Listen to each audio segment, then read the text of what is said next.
వి gold trusted gold buyers. మీరు తాకట్టు పెట్టిన బంగారాన్ని విడిపించి ఈ రోజు ఉన్న మార్కెట్ ధరకు కొనబడును.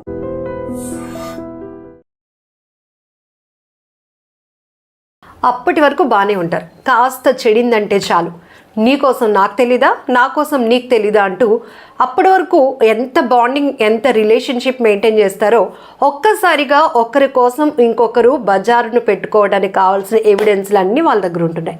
ఇది ఇప్పుడు లేటెస్ట్గా ట్రెండింగ్ నడుస్తుందని చెప్పొచ్చు. సో ఎందుకంటే తన కోసం తిను ఒక సీక్రెట్ వీడియోసో రికార్డింగ్సో రివీల్ చేశాడని, లేకపోతే ఆ అబ్బాయి కోసం ఈ అమ్మాయి దగ్గర చాలా ఎవిడెన్స్లు ఉన్నాయి, చాలా కేసులు ఫైల్ అవుతాయి. ఇవన్నీ ఈ మధ్యకాలంలో ఎక్కువగా చూస్తున్నాం కదా. ఇది ఒక రకమైన సైకాలజీ పరంగా మనం చూస్తే కనుక ఎందుకు అసలు ఈ కాల్ రికార్డింగ్స్ కానీ వీడియో రికార్డ్ చేయటం, ఇవి సీక్రెట్గా మెయింటైన్ చేయటం, అవసరం వస్తే వీటిని బయట పెట్టాలి అనుకోవడం, ఇది కూడా ఒక రకంగా మానసిక పరమైనటువంటి సమస్యగా చెప్తున్నారు సైకాలజిస్టులు.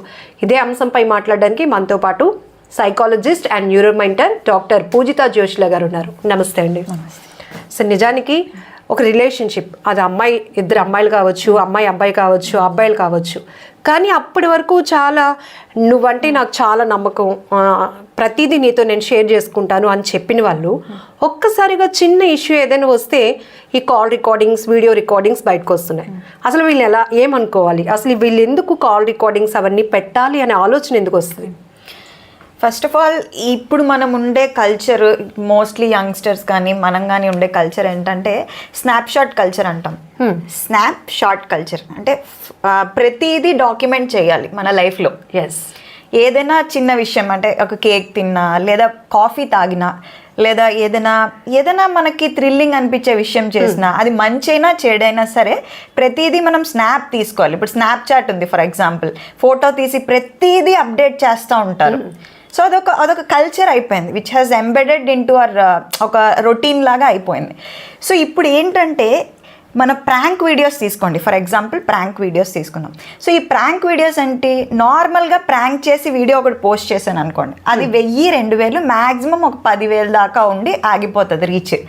అదే కానీ ప్రాంక్ వీడియోస్ ఒక అమ్మాయిని ఏడిపిస్తూ, లేదా ఒక అబ్బాయిని ఏదైనా బూతు మాట్లాడుతూ ఇచ్చేయడము, లేదా ఇలా ఒక సెన్స్ ఆఫ్ క్రిమినాలిటీ కానీ, ఒక సెన్స్ ఆఫ్ ఏదో ఒక చిన్న ఇరిటేట్ చేయడము, అంటే సొసైటల్ నార్మ్స్ ఏది చేయకూడదో అది చేయడము.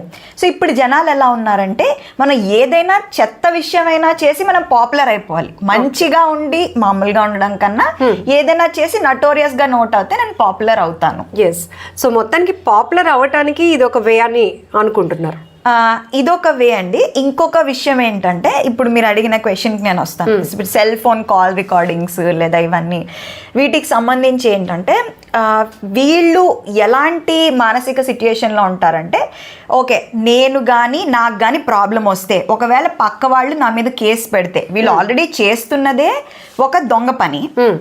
ఫర్ ఎగ్జాంపుల్ మనం తీసుకున్నట్లయితే లావణ్య, రాజ్ తరుణ్, మస్తాన్ సాయి ఫర్ ఎగ్జాంపుల్ తీసుకుందాం. సో వీళ్ళు చేస్తున్నదే ఒక ఎథికలీ వాల్యూ లేని పని, అంటే మోరల్గా కరెక్ట్ కాదు. ఇప్పుడు లీగల్ విషయాలన్నీ పక్కన పెడితే ఒక సంసారబద్ధమైన వాళ్ళు చేసే పనులు కావాలంటివి.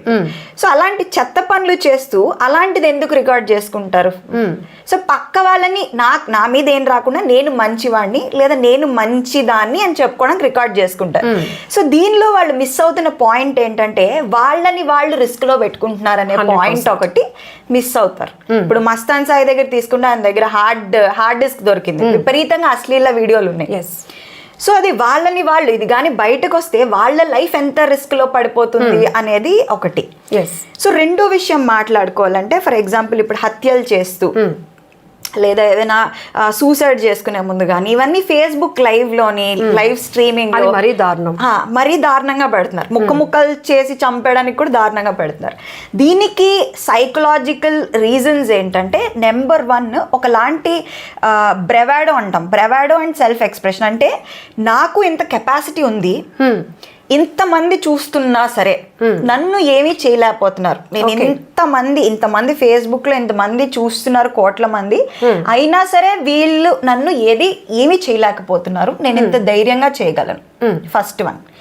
సెకండ్ వన్, హ్యూమిలియేషన్ని పెంచడం. హ్యూమిలియేషన్ ఆస్పెక్ట్ అంటాం. అంటే ఇప్పుడు ఆల్రెడీ ఒక విక్టిమ్ ఒక ఏదో జరిగింది, బాధపడతారు ఆ వీడియో చూసిన తర్వాత.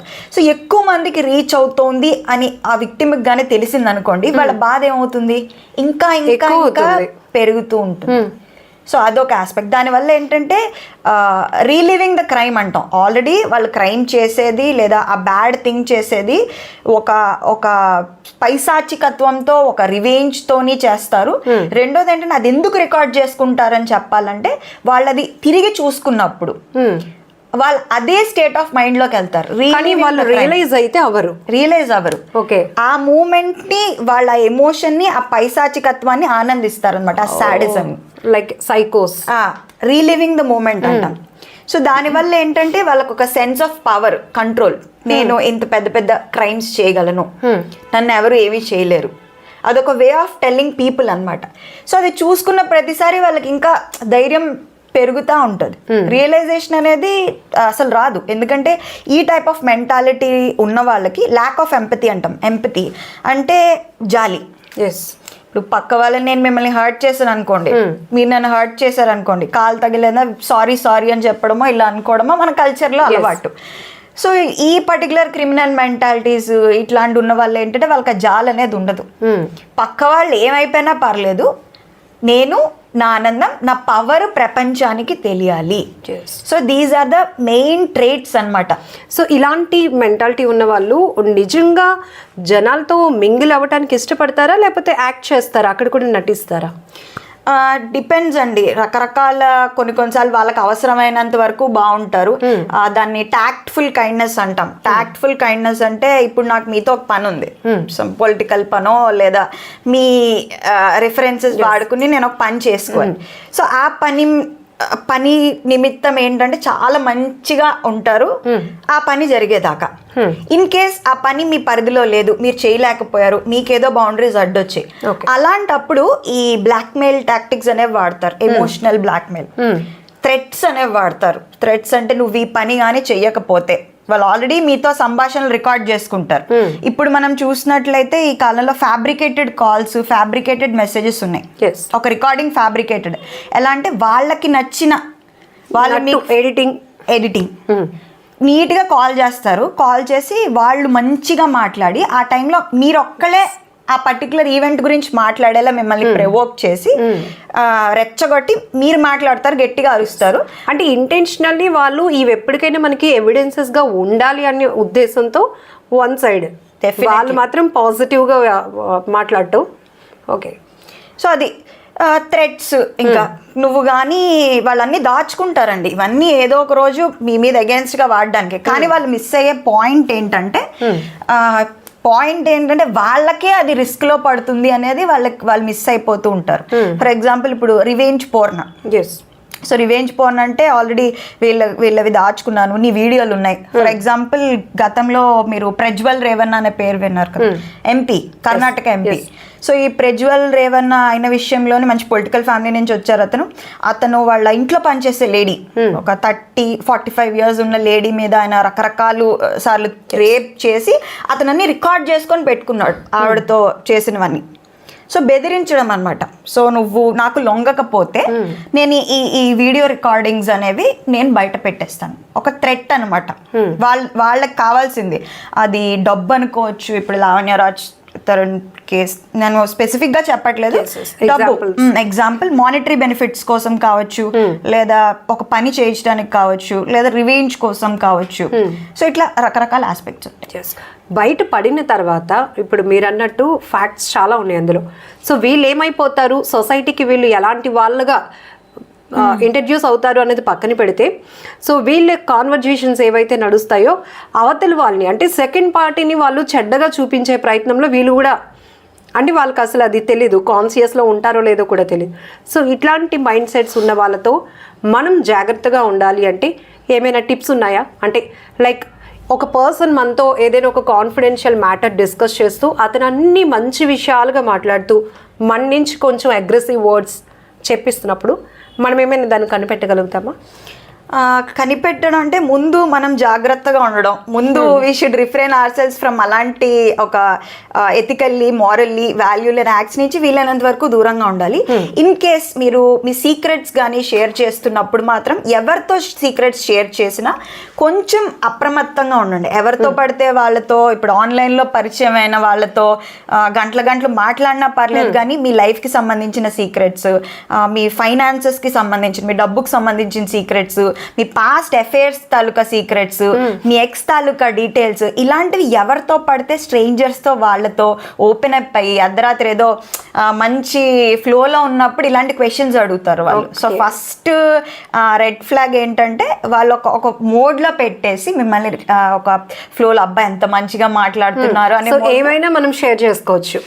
సో షేర్ చేసుకునే ముందు ఏదైనా ఎక్స్ట్రాగా ఒక మనిషి పర్సనల్ డేటా ఎక్కువ మీ నుంచి అడుగుతున్నారు అనుకోండి పరిచయం అయిన కొద్ది కాలంలోనే, that's a clear red flag.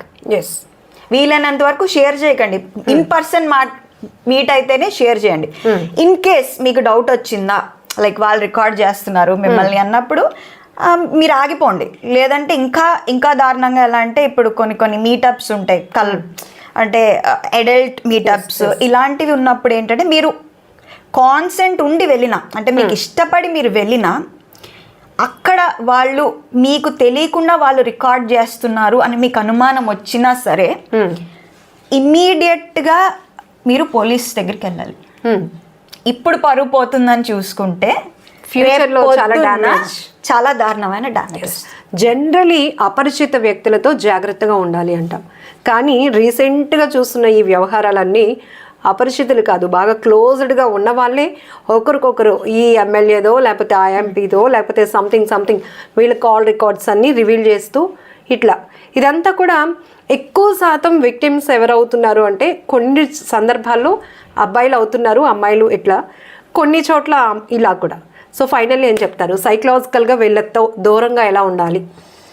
So ఒకటండి, మీరు ఆ ఒక లూప్లో పడే ముందే ఫస్ట్ ఒక రెడ్ ఫ్లాగ్ తెలియగానే ఒక మనిషి మీకు వాళ్ళ దగ్గర మీ తాలూకా రికార్డింగ్ ఏదో ఉంది, some call recording some video recording ఉంది, ఫస్ట్ థ్రెట్ పెడతారు.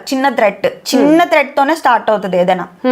నువ్వు నేను ఇప్పుడు చెప్పినట్టు సపోజ్ ఇది తీసుకెళ్ళి వాళ్ళకి ఇవ్వకపోతే, ఇది తీసుకెళ్ళి అమ్మకపోతే, లేదా నాకు ఇంత అమౌంట్ ఇవ్వకపోతే నేను నీ వీడియో బయటపడతాను, నేను నీ కాల్ రికార్డింగ్ బయటపడతాను. That is a simple threat. అదే పాయింట్లో అక్కడే స్టాప్ చేసి భయపడకుండా మీరు వెళ్ళి కంప్లైంట్ ఇచ్చేయాలి. ఇది చిన్నదే కదా అని అది ఫస్ట్ కంటిన్యూ చేయొద్దు. నెక్స్ట్ చాలా దారుణమైన సిచ్యువేషన్స్కి వెళ్ళిపోతారు. లేదు మాకు అది కూడా భయం, పరువు అంటే మీరు ముందు నుంచి జాగ్రత్తగా ఉండాలి. కానీ ఫస్ట్ స్టెప్లోనే దాన్ని ఏమంటారు, మొగ్గలోనే తుంచేయాలి అంటారు కదా. సో మనం తెలుసుకోవాల్సింది ఏంటంటే ఇప్పుడు సైబర్ క్రైమ్స్ ఇవన్నీ ఒక మనిషి కన్సెంట్ లేకుండా ఇట్లా నాన్ కన్సెంట్తో ఉన్న రికార్డింగ్స్ చేయడము, ఐటీ యాక్ట్ ప్రకారము indecent representation of women act అని ఒకటి ఉంది. ఎవరు చూడుకోనట్టు ఇండీసెంట్ రిప్రజెంటేషన్ చేసినా ఇవన్నీ కూడా క్రైమ్సే, వాటికి శిక్షలు కూడా ఉన్నాయి. సిపిసి క్రిమినల్ కోడ్ ప్రొసీజర్లో ఉన్నాయి. సో ఇవన్నీ యాక్ట్స్ ఉన్నాయి, ఇవన్నీ క్రైమ్స్ అని మనం తెలుసుకోవాలి. రివెంజ్ పార్న్ అనేది చాలా దారుణమైన విషయం అండ్ డెఫినెట్లీ ఇలాంటివి వాళ్ళు టేక్ డౌన్ చెయ్యాలి. It's responsibility of the digital police. ఇప్పుడు సైబర్ క్రైమ్ పోలీస్ ఎవరున్నారో వాళ్ళు డెఫినెట్లీ వాళ్ళ రెస్పాన్సిబిలిటీ అది. సో ఫస్ట్ మొక్కలోనే తుంచేస్తే సో మీరు భయపడకూడదు, ఎందుకంటే వాళ్ళు చేస్తున్నది క్రైమ్, మీరెందుకు భయపడతారు? Any piece of information. అంటే ఇక్కడ కొన్ని సందర్భాల్లో అమ్మాయిలు మేము విక్టిమ్స్ అవుతున్నాము ఆ పర్సన్ చేతిలో అనుకోకుండా, సో ఆల్రెడీ మనం సీక్రెట్స్ ఇవన్నీ మనం చెప్పినవే కదా, అది రికార్డ్ అయింది అట్లా అనుకునే వాళ్ళకి ఒక ధైర్యంగా మనం ఎట్లా వాళ్ళు ప్రొసీజ్ అవ్వచ్చు అంటారు? ఫర్ ఎగ్జాంపుల్ నిజంగా మీరు ఏదో షేర్ చేసేసారు, ఫర్ ఎగ్జాంపుల్ యువర్ ఎక్స్ రిలేషన్షిప్తో మీరు షేర్ చేసేసారు. ఆ ఎక్స్ తీసుకెళ్ళి మీ గురించి బ్యాడ్ ఫొటోస్ కానీ మీ చాట్స్ కానీ తీసుకెళ్ళి వేరే సోషల్ మీడియా ప్లాట్ఫామ్స్లో పెడుతున్నారు, లేదా చెప్తున్నారు మీ పెళ్లి చెడగొట్టడానికో లేదా ఇంకేదో సంథింగ్ డబ్బుల కోసమో ఏదో చేస్తారు మీ పరువు తీయడానికో. So that comes under defamation, clear defamation, criminal defamation కింద వస్తుంది. సో దానికి ఏంటంటే అది కూడా చాలా చాలా చాలా పెద్ద crime. It is illegal, immoral and ఎలా చెప్పాలంటే అది డెఫినెట్గా తీసేయాలి. అది పెట్టిన వాడిదే తప్పు, థర్డ్ పార్టీకి కనిపిస్తే ఈ విషయము మనం అవేర్నెస్ అనేది కనిపించాలి ఇప్పుడు అమ్మాయిలకి. సో ఇప్పుడు ఒకటండి, ఫియర్ అంటే ఫాల్స్ ఎవిడెన్స్ అపియరింగ్ రియల్ అంటాం. సో మనకి అది ఏంటో తెలియకుండా దాని గురించి భయపడిపోయి ఇప్పుడు సాధించేదేం లేదు. ఆల్రెడీ నువ్వు ఒకరితో షేర్ చేసేసావు, మనం ఒకరితో షేర్ చేస్తాం, ఇప్పుడు దాన్ని మనం ఇప్పుడు అర్ధరాత్రిలో దాన్ని వెనక్కి తీసేయలేం.